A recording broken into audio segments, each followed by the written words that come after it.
लेकिन आज वाला जो हमारा लेक्चर है वो है how to create inventory account. क्या? Inventory account. इन्वेंट्री क्या होती है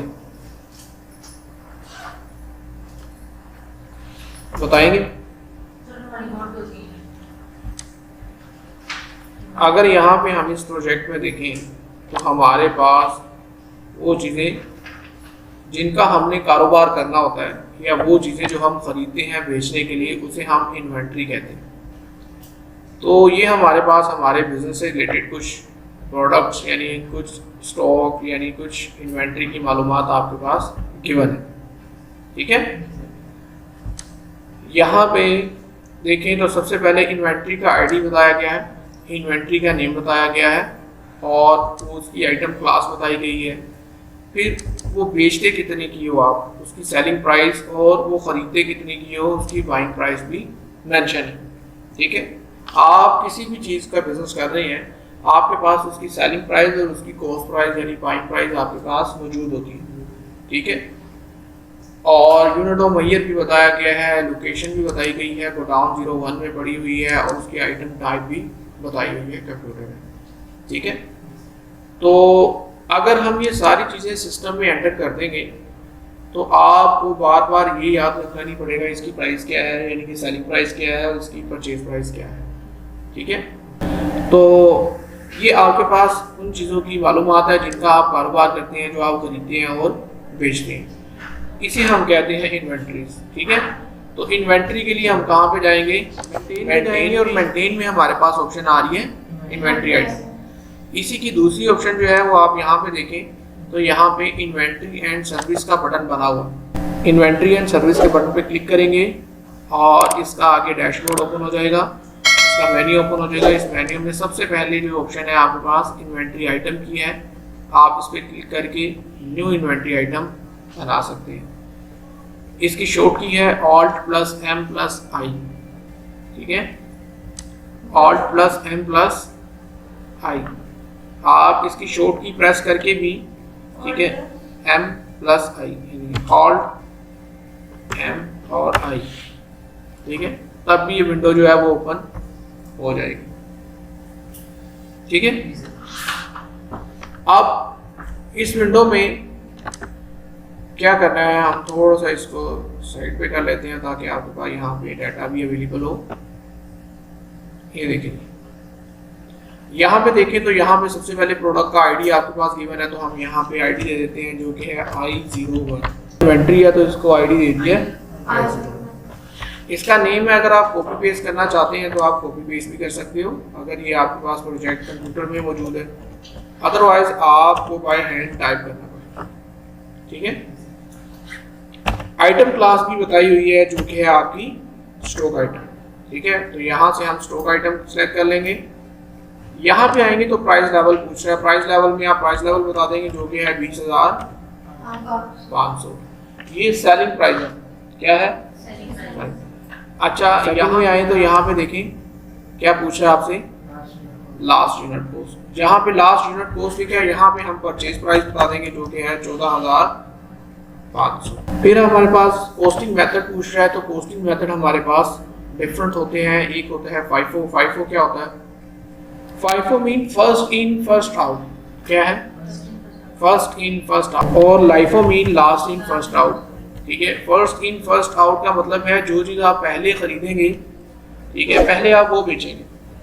ठीक है, और लास्ट इन का मतलब है जो चीज़ आपने आखिर पे खरीदी होगी ना उसको आप पहले बेचेंगे। तो एवरेज, जैसे आप लोगों ने मीन नहीं पढ़ा हुआ, मीन मीडियन मोड वाला चैप्टर पढ़ा स्टैट में, हाँ मीन, तो ये मीन होता है। ठीक है, total value of stock divide by total number of stock, तो वो एवरेज आ जाएगा। स्पेसिफिक में आपने कोई स्पेसिफिक रेट बता दी है, वही आपका कॉस्ट के लिए कैलकुलेट होगा। तो हम FIFO ही रहने देंगे, लेकिन ये आपने अपने बिजनेस में, जिस बिजनेस में काम कर रहे हैं उसके मुताबिक सिलेक्ट करना होगा। ठीक है, फिर यहाँ पे देखें तो UPC और SKU आ जाता है। UPC से मुराद है यूनिवर्सल प्रोडक्ट कोड। क्या है मतलब है? Universal product code.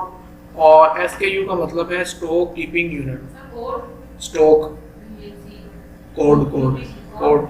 अक्सर आप जब, अब तो जो है ना वो छोटे स्टोर जितने भी हैं उन पे भी अब ये चीज़ आ गई है। पहले बड़े स्टोर्स पे होता था कि आप कोई भी प्रोडक्ट खरीदते हैं तो उन्हें आगे स्कैनर बारकोड मशीन रखी होती है, वो स्कैनर उसको बारकोड को रीड करता है और उसकी एंट्री कोड जाती है। ठीक है, तो अगर आपकी प्रोडक्ट ऐसी है जिनके आपने कुछ बारकोड भी असाइन किए हुए हैं, अब वो बारकोड जो है ना वो आम बंदा तो नहीं पढ़ सकता, लेकिन मशीन उसको रीड कर लेती है। वो कैसे रीड करती है? क्योंकि आपने कोई ना कोई वो बारकोड का नंबर यहाँ पे मेंशन किया हुआ है। ठीक है, इसलिए वो बारकोड मशीन जो है वो उस कोड को रीड करके उसकी एंट्री रिकॉर्ड कर देती है। Stock keeping unit, stock keeping unit.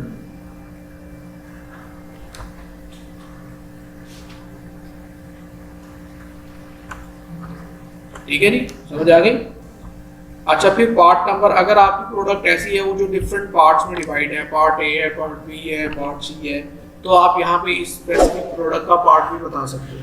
ठीक है, और अगर नहीं है तो रहने दें। आइटम टाइप आपको बताई हुई है, आइटम टाइप क्या है? कंप्यूटर, तो हम भी कंप्यूटर बता दें। और लोकेशन, लोकेशन यहाँ पे क्या बता रहे हैं? तो डाउनलोड। फिर आ जाता है unit of measure. Unit of measure भी बताया गया है प्रीसाइज। अच्छा, अगर आपकी प्रोडक्ट का वेट है तो आप वेट भी बता सकते हो, अगर नहीं है तो रहने दें। ठीक, तो हमारे पास हमारी प्रोडक्ट के लिहाज से जितना भी डाटा था वो सारा हमने कर लिया है एंटर। इसी तरह आपने 1 बाय 1 सब के एंटर कर लेते हैं। अब हम बाकी ऑप्शंस देख लेते हैं इसमें। तो बाकी ऑप्शंस में अगर आप देखें तो यहाँ पे हमारे पास सबसे पहले पूछ रहा है जीएल सेल अकाउंट, फिर जीएल और जीएल कॉस्ट ऊपर। ठीक है, तो अगर आप यहाँ पे क्लिक करेंगे किसी भी एक मैग्नीफायर के बटन पे तो वही चार्ट ऑफ अकाउंट की लिस्ट आ जाएगी जो आपने ऑलरेडी बनाए होंगे। अब यहाँ से क्योंकि ये सेल का पूछ रहा है तो यहाँ पे हम सेल का अकाउंट लिंक करवा देंगे। अब सेल का अकाउंट लिंक करवाते हुए आपने बड़ा ध्यान से काम लेना है कि हम किस प्रोडक्ट का अकाउंट बना रहे हैं उसी की ही सेल का अकाउंट लिंक करवाना है। ऐसा नहीं है हम डेल का अकाउंट बना रहे हैं और सेल का अकाउंट एलजी का लिंक करवा दें तो ये अकाउंट में गड़बड़ हो जाएगी। यानी डेल की सारी सेल डेल में तो नहीं शो होगी लेकिन एलजी में शो हो रही है। बिल्कुल ऐसे। तो आपने जो है यहाँ से डेल सेलेक्ट कर लेना है। इसी तरह इन्वेंट्री है तो इन्वेंट्री का अकाउंट भी किसका सिलेक्ट हो जाएगा? डेल का ही। और इसी तरह कोस्ट है तो कोस्ट का अकाउंट भी डेल का ही सिलेक्ट हो जाएगा। अब कोस्ट के लिए आपको इसको थोड़ा सा स्क्रॉल डाउन करना पड़ेगा।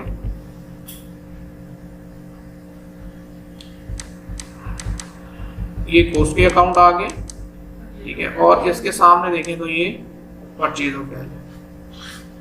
अब जो जो आपने अकाउंट सेलेक्ट किए होंगे यहाँ पे देखें तो उनके नेम भी लिखे हुए आ जाएंगे। तो यहाँ से भी आप देख सकते हो कि आपने अकाउंट जो लिंक करवाए हैं वो करेक्ट है। ठीक है, उसके बाद देखिए तो आइटम टैक्स टाइप पूछा हुआ है। आइटम टैक्स टाइप से मुराद अगर आप यहाँ पे क्लिक करेंगे तो आपके पास दो ऑप्शन आएंगी, एक है रेगुलर और एक है एग्जेम्प्टेड। कुछ प्रोडक्ट ऐसी होती हैं जिनके ऊपर टैक्स होता ही नहीं है। ठीक है, और मोस्टली प्रोडक्ट ऐसे हैं जिनके ऊपर टैक्स है। ठीक है, तो अगर तो ये प्रोडक्ट ऐसी है जिसके ऊपर टैक्स है ही नहीं, एग्जेम्प्टेड है, तो आप एग्जाम्प्ट सेलेक्ट कर लें। अदरवाइज आपने इसको टैक्सेबल ही रहने देना। हमारी क्योंकि ये केस स्टडी आगे जाके इसके ऊपर सेल टैक्स वगैरह की कैलकुलेशन भी होगी तो आपने इसको टैक्सेबल ही रहने देना। यहाँ पे देखें तो ये minimum stock level, minimum stock level भी आप बता सकते हो। तो आप यहाँ पे रीऑर्डर क्वांटिटी भी बता सकते हैं। तो आपने ऑर्डर किसको देना है यहाँ पे फिर आपको प्रेफर वेंडर भी लिंक करवाना पड़ेगा। ठीक है, ये बायर आईडी है अभी क्योंकि अभी वो दूसरे जो है वो नहीं अकाउंट बनाए हैं एम्प्लॉइज़ वगैरह के। तो यहाँ पे आप अपने एम्प्लॉइज़ का नाम बता सकते हो कि इस कंपनी से कौन सा आपका बंदा जो इस कंपनी से माल खरीदता है। ठीक है, तो उसका अकाउंट भी लिंक करवा सकते हैं। और आखिरी ऑप्शन इसकी है बिगनिंग बैलेंस वाली। तो बिगनिंग बैलेंस के आपको मैंने बताया था क्योंकि अभी हमारी ये न्यूली केस स्टडी है, इसका कोई बिगनिंग बैलेंस नहीं है, इस वजह से हम बिगनिंग बैलेंस नहीं दे रहे। ये कह रहे हैं आपको बिगनिंग बैलेंस देने के लिए इस प्रोडक्ट को पहले सेव करना पड़ेगा। हम इसको सेव कर देते हैं तो ये हमारे पास बिगनिंग बैलेंस की विंडो ओपन हो जाएगी। ठीक है, अब यहाँ पे हम क्या करेंगे, आइटम सेलेक्ट कर लेंगे, उसकी क्वांटिटी बता देंगे, उसकी कॉस्ट प्राइस बता देंगे और उसकी टोटल कॉस्ट आ जाएगी। ठीक है, जिसका हम बिगनिंग बैलेंस एंटर कर रहे हैं। ठीक है, लेकिन अभी ये वाली क्योंकि हमारी न्यूली केस स्टडी है, न्यूली बिजनेस की है, तो इसमें कोई बिगनिंग बैलेंस नहीं, इस वजह से हम बिगनिंग बैलेंस नहीं दे रहे। लेकिन जब हम क्विक बुक पे करेंगे तो वहाँ पे हमारी जो केस स्टडी है वो रनिंग बिजनेस की है। ठीक है, तो रनिंग बिजनेस में हमारे पास ओपनिंग बैलेंस होंगे।